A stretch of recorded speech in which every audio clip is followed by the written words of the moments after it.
Mount is one of the worst places to be in Jiu-Jitsu. When you first start Jiu-Jitsu, everyone tells you to shrimp, frame, or bridge out, but if you don't understand the concepts that are keeping you there, you'll stay stuck. So let's break down everything that's really happening and how you can actually escape this position. Before you can escape, you first have to stay safe. So initially, we're going to start by trying to get our elbow inside of our opponent's knee.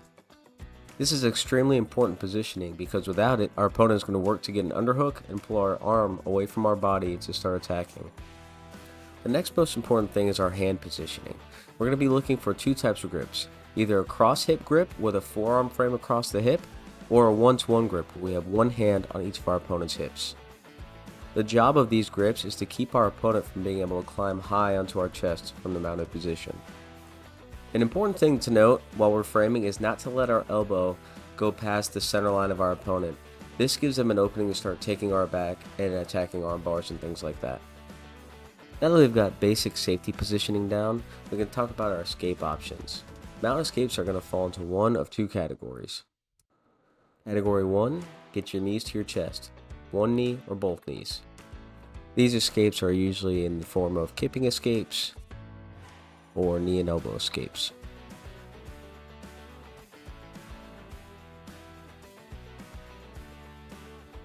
The second category of escapes we'll talk about are rotational escapes.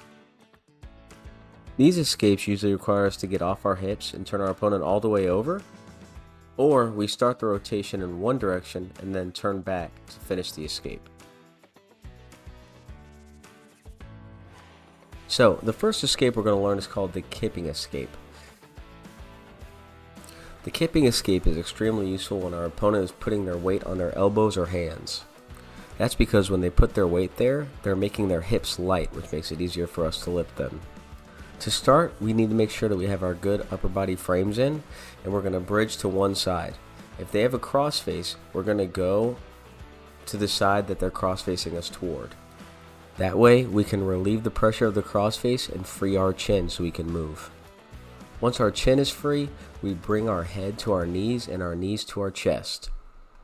From there, we start doing a kipping motion with the bottom half of our legs, keeping our knees in place while we frame our opponent and get them over the top of our knees. Our opponent is able to defend the kipping escape by keeping their hips heavy, by getting their shoulders higher than their hips. When this happens, we're going to look to get our bottom leg flat to the mat and capture their ankle with our own legs.